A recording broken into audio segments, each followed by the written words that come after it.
Video on pasta alla Gricia. I pronounced that wrong. I know I have, and I do apologise. But anyway, so we'll try and do it in real time, and we'll see if the pasta cooks before I finish talking. So, pasta wants to cook for, it's 250 grams of pasta, and it wants to cook for 5 minutes. It says 9 to 11 minutes on the pack. It wants to cook for half that time because we want it really nice and al dente. I've gone too far. We want it nice and al dente because we're going to finish off cooking not in the water but actually in the pan with the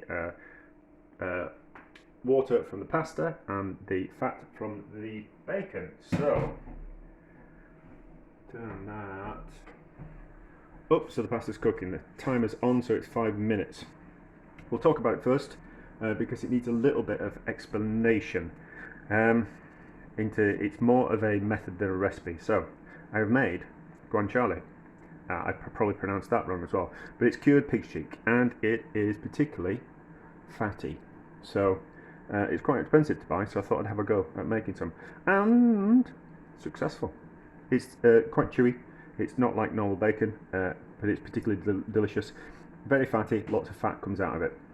If I was to buy it, it was going to cost me £15 up to £20 per one of these for a whole pig's jowl. To buy a pig's jowl, well, to buy a whole pig's head, it cost me £4.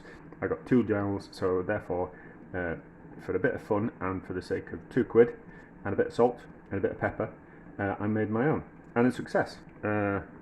Mostly, there was something a little went wrong, but with one of the pig's jowls, but the rest of it was a success. So that's that. So what I have done is I've sliced it and I've fried it off and made it gone crispy like that. There's a lot of fat that comes out of it. I've kept half that fat, about a tablespoon, and that's in the bottom of that pan. We'll just need to move that pasta around. So, and then we've got, so it's 250 grams of pasta, it's 125 grams of guanciale, or fatty bacon is fine, but it needs to be something with plenty of flavour and plenty of fat.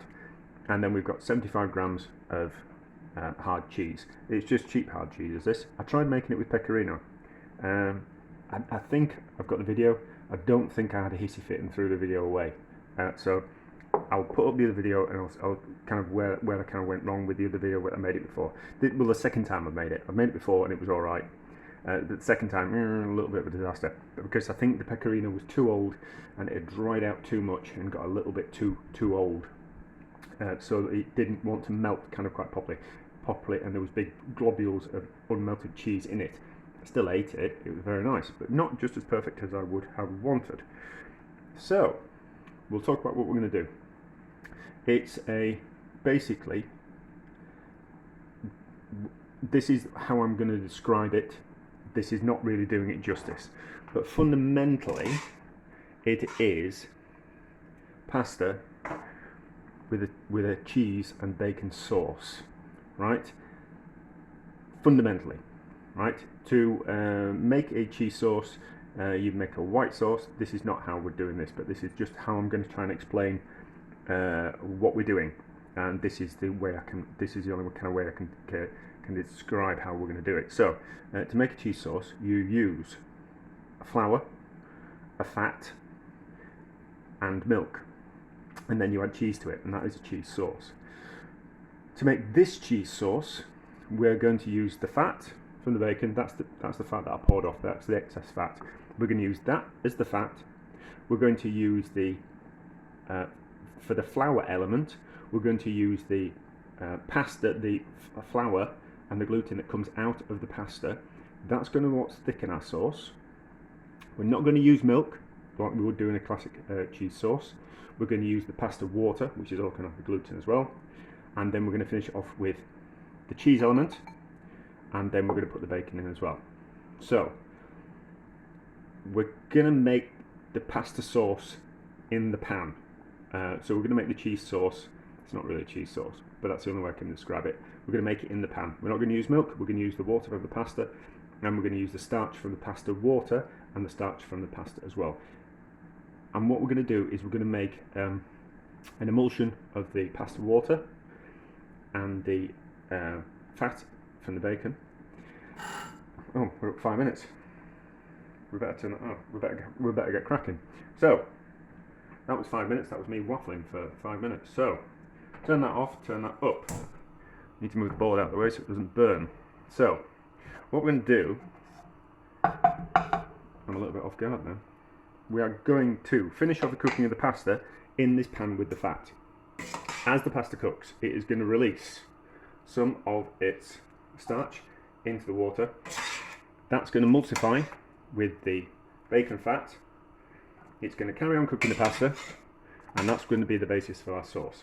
Through emulsification, what I mean emulsify, mean as in when you make a salad dressing and you mix oil and water, and instead of being split, they are all combined together. They emulsify together. So emulsification is when you take fat and a liquid and emulsify them together. So that's what we're going to do with the pasta water and the fat from bacon. We want as much of that pasta out there as possible. It was seasoned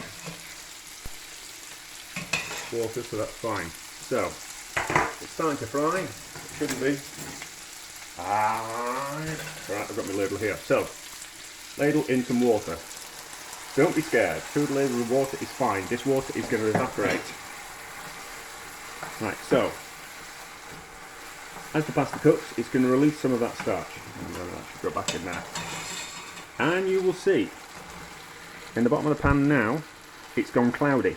That is the pasta water and the fat emulsifying together. And that is going to be the basis of our sauce.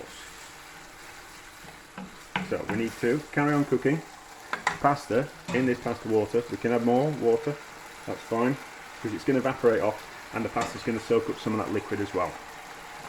So we need to carry on cooking.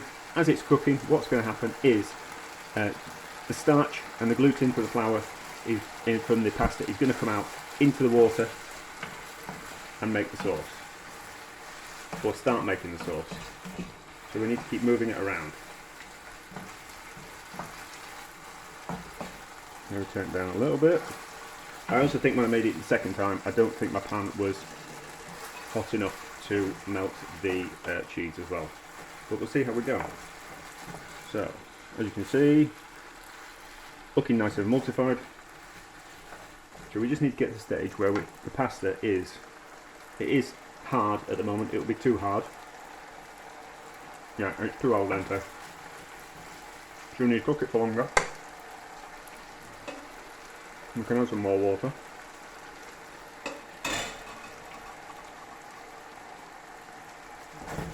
So the bacon's salty, and the hard cheese.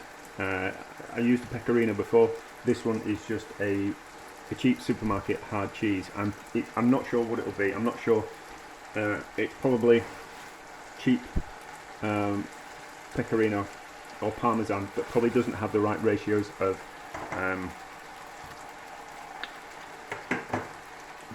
cow's milk or whatever type of milk you're using. So it's probably not particularly aged particularly long, and that's why it's supermarket Italian hard cheese.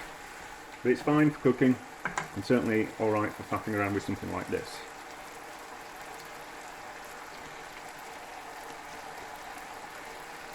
A little bit longer on the pasta.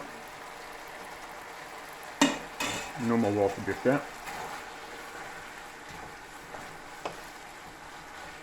It probably needs a little bit more salt. I don't know how salty the cheese is, we'll just give it a taste. No, it might be okay.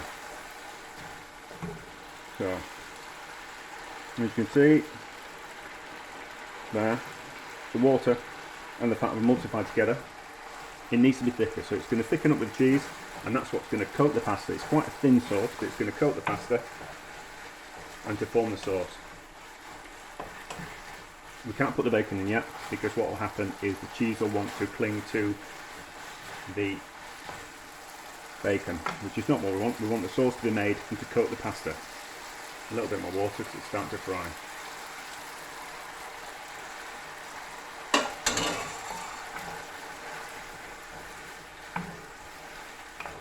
Yeah, so it failed before, and I was a little bit annoyed with myself. I'll put, if I've still got the video, I'll put it on. I'll put the part in where it failed, because I think it's interesting to see where you go wrong.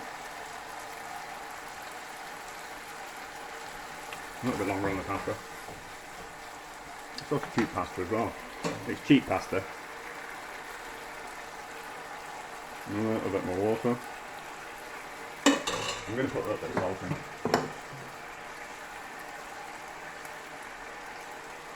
I think it needs it.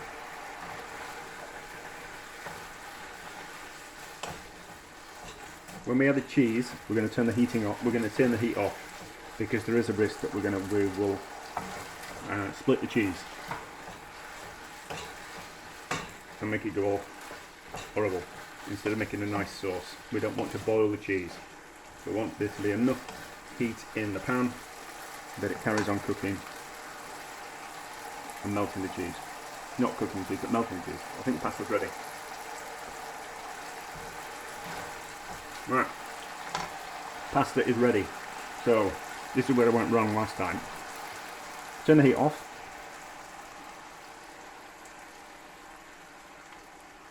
I'm not going to put in all the cheese, so that's about 2/3 of the cheese.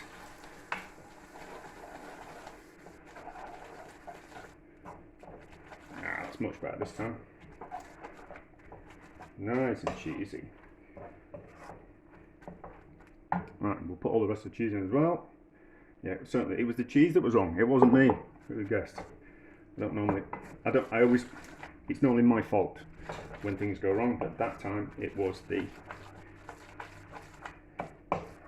cheese that was just too dry. It's just been in the fridge for too long. I'm not going to throw it away. I'll do something with it.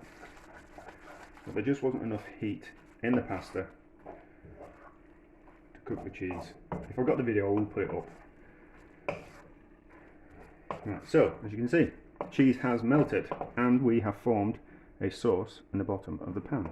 We don't want any thicker than that, because what it will do is it will become claggy. And it's quite a thin sauce. So, there we go. Bacon in.